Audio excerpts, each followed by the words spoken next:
धोरों की धरती राजस्थान में एक शहर ऐसा भी है जिसकी जमीन चूने की पैदावार करती है और लोग चांदी तैयार करते हैं। हम बात कर रहे हैं दिल्ली से करीब 327 किलोमीटर दूर बसे राजस्थान के सरदार शहर की।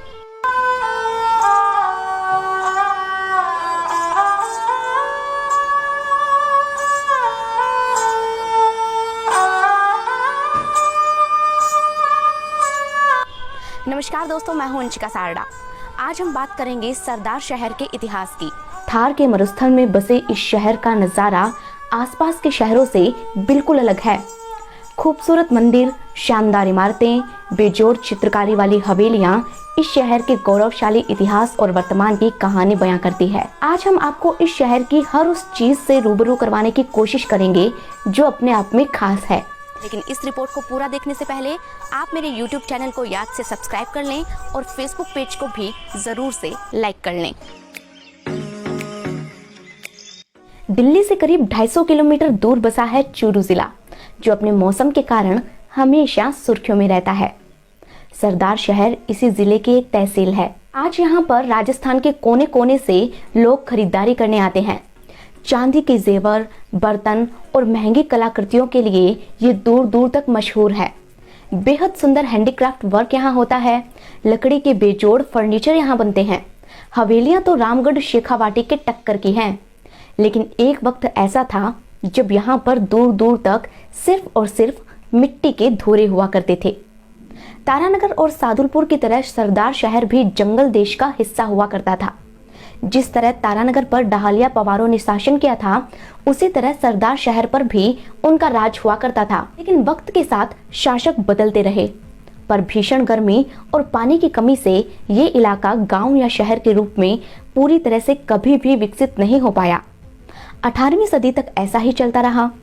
फिर आई 19वीं सदी और इस इलाके में 5-6 परिवारों की एक बस्ती हो गई। एक छोटा सा गाँव बन गया जिसका नाम रखा गया राजावास। यहाँ के लोगों को इस बात का जरा भी इल्म नहीं था कि आने वाले वक्त में उनके गांव का कायाकल्प होने वाला है। दोस्तों, कुछ जगहों पर सरदार शहर का पुराना नाम राजावास की जगह अलचाना भी बताया गया है।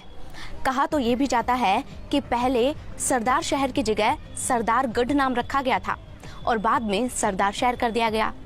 खैर, आगे ये देखते हैं कि सरदार शहर बसा कैसे।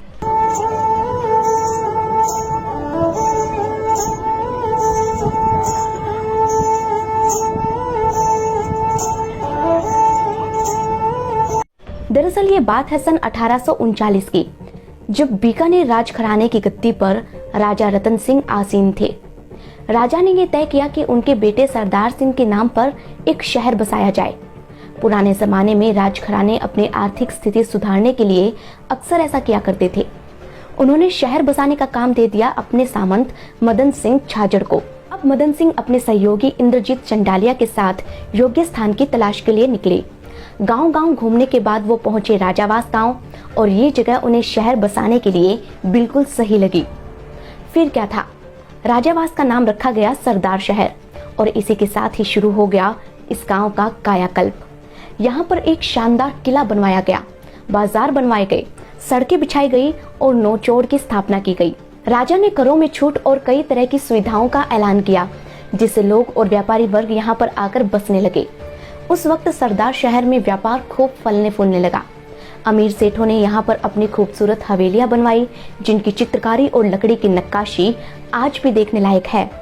शहर के अलग अलग हिस्सों में अनोखे नामों वाले आकर्षक कुएं बनवाए गए, जो बेहद प्रसिद्ध हुए।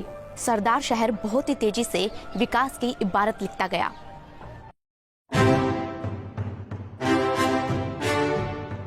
दोस्तों, समय ने करवट ली। साल आया 1947। राजशाही खत्म हुई और लोकतंत्र आ गया। अलग अलग रियासतों में बिखरी इस मरुभूमि को जोड़कर अखंड राजस्थान का निर्माण किया गया और सरदार शहर बन गया चूरू जिले की एक तहसील, विधानसभा क्षेत्र और नगरपालिका, जिसमें आज 55 वार्ड हैं। लोकेशन की बात करें तो यह जयपुर से 285 किलोमीटर दूर, बीकानेर से 137 किलोमीटर दूर पड़ता है। सरदार शहर के लोग समृद्ध तो हमेशा से ही थे, लेकिन देश और दुनिया की नजर में ये तब आया जब साल 1953 में यहाँ जिप्सम के भंडार मिले। 1955 में यहाँ पर देश के पहले राष्ट्रपति डॉक्टर राजेंद्र प्रसाद ने गांधी विद्या मंदिर यूनिवर्सिटी की आधारशिला रखी, जहां पर पीएचडी तक की स्टडीज होती है और हर साल हजारों बच्चे पढ़कर निकलते हैं। 1200 एकड़ में फैली इस यूनिवर्सिटी में कई सारे डिपार्टमेंट्स तो हैं ही, इसी के साथ ही सेठ संपतराम दुग्गल और बुनियादी उच्च माध्यमिक स्कूल भी यहाँ बनवाए गए, जो सरदार शहर के सबसे पुराने स्कूल हैं। इसके बाद तो मानो सरदार शहर शिक्षा नगरी के रूप में विकसित होने लगा। यहाँ पर कई सारे सरकारी, प्राइवेट और इंग्लिश मीडियम, साथ ही स्पोर्ट्स स्कूल भी खुल गए और हाई स्टडीज के लिए कॉलेज भी यहाँ बनाए गए। अब एक तरफ शिक्षा के क्षेत्र में और दूसरी तरफ व्यापार के क्षेत्र में सरदार शहर लगातार उन्नति कर रहा था। यहाँ के लोग बड़ी संख्या में बंगाल और असम जैसे दूसरे राज्यों में जाकर पैसा कमाने लगे और उससे ही वो शहर का यानी कि सरदार शहर का विकास करवाने लगे। इसी कड़ी में कुबेर ग्रुप के व्यापारी मूलचंद मालू ने सरदार शहर रतनगढ़ रोड पर इच्छापूर्ण बालाजी मंदिर का निर्माण करवाया। एक से एक होटल और इमारतें यहाँ बनने लगी। खूबसूरत हवेलियां, अद्भुत चित्रकारी और परंपरागत तरीके से बनाए हुए कुओं के कारण सरदार शहर पहले से ही पर्यटकों के आकर्षण का केंद्र था। वहीं इस मंदिर ने इस जगह की खूबसूरती में 4 चांद लगा दिए। दोस्तों, सरदार शहर ही वो तहसील है जहां पर चूरू जिले का पहला RSRTC डिपो बनाया गया था। अलग अलग शहरों और राज्यों के लिए यहाँ से बसें चलती है। कनेक्टिविटी की बात करें तो सड़क के साथ ही ये रेल मार्ग से भी जुड़ा हुआ है। हालांकि ये इस क्षेत्र का आखिरी रेलवे स्टेशन है। यहाँ से ट्रेन रतनगढ़ तक जाती है और आगे फिर आपको अपने डेस्टिनेशन के हिसाब से ट्रेन चेंज करनी होगी। ये शहर गंगानगर किशनगढ़ मेगा हाईवे से भी कनेक्टेड है। शहर की शान को ऊंचा करता है यहाँ का सफेद घंटाघर। ये एशिया के सबसे शानदार घंटाघरों में से एक है। इसकी खास बात यह है कि इसके नीचे चारों तरफ से सड़कें निकलती है। कहते हैं कि सेठ गिरधारी लाल टांटिया ने लाख अड़चनों से लड़कर इस घंटाघर को बनवाया था। संगमरमर से बने इस घंटाघर पर एंग्लो स्विस खड़ियां लगाई गई है। 60 फीट ऊंचा ये घंटाघर सरदार शहर की शान कहलाता है। ये शहर जैन आचार्य तुलसी की भी जन्मस्थली है और आचार्य महाप्रज्ञ का समाधि स्थल है। यही तो कारण है कि सरदार शहर जैन धर्म के लोगों के लिए भी एक बहुत ही महत्वपूर्ण स्थान है। प्रसिद्ध मंदिरों की बात की जाए तो प्राचीन शनिदेव का मंदिर यहाँ लोगों की आस्था का केंद्र है।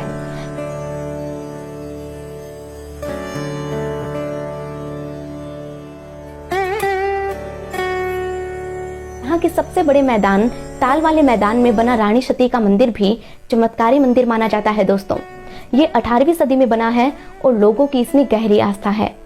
सरदार शहर चूरू जिले का हिस्सा है, तो गर्मियों में बहुत ज्यादा गर्मी और सर्दियों में यहाँ पर बहुत ही ज्यादा ठंड पड़ती है, लेकिन फिर भी ये धरती चूना पत्थर उगलती है। खेजड़ी, किंकर, केर, रोहिड़ा और फोक जैसे पेड़ों से भरी इस धरती पर काफी कम बारिश होती है। इसलिए यहाँ के लोग थोड़े से ही वर्षा जल का इस्तेमाल करके या फिर ट्यूबवेल लगाकर सिंचाई कर लेते हैं। यहाँ पर बाजरा, मूंग, मोठ, मूंगफली और गंवार आदि मुख्य फसल के रूप में उगाई जाती है। सरदार शहर के आसपास के गांवों की बात करें तो 100 से भी ज्यादा गांव इस तहसील में आते हैं। इनमें प्रमुख है छोटी सवाई, बड़ी सवाई, राणासर, पूलासर, कालूसर और देराजसर। देराजसर वही गांव जहां से राजस्थान के यूट्यूबर और कॉमेडियन रवि सुथार आते हैं। सरदार शहर कपड़ों, साड़ियों, बड़ी पापड़ बनाने जैसे लघु उद्योगों का हब माना जाता है। यहाँ की फीणी मिठाई तो देश भर में मशहूर है। लोक गायक और शादी के लिए बैंड भी यहाँ के ही प्रसिद्ध माने जाते हैं। सरदार शहर के विधायक है कांग्रेस के भंवरलाल शर्मा और अंदाजा ये लगाया जा रहा है कि साल 2021 के अंत तक इस शहर की आबादी 1.5 लाख की होगी। दोस्तों, सरदार शहर में ऐसा बहुत कुछ है जो देखने लायक है और बताने लायक है। सब कुछ तो एक ही रिपोर्ट में नहीं बताया जा सकता, लेकिन फिर भी इस रिपोर्ट में मैंने हर एक मुख्य चीज को कवर करने की कोशिश की है। हमारी ये कोशिश अगर आपको पसंद आई हो तो इस वीडियो को लाइक ज़रूर करें। अपने आसपास की जगहों और अपने शहर का इतिहास जानने के लिए आप हमारे यूट्यूब चैनल को याद से सब्सक्राइब कर लें। कुछ छूट गया हो तो आप हमें कमेंट सेक्शन में बताएं ताकि हमारे सभी दर्शकों को इसकी जानकारी मिल सके। दोस्तों, इस रिपोर्ट को शेयर करना भी बिल्कुल ना भूलें। आप अगला इतिहास किस शहर का देखना चाहते हैं और ये वीडियो आप कहाँ से देख रहे हैं मुझे कमेंट सेक्शन में ज़रूर बताएं।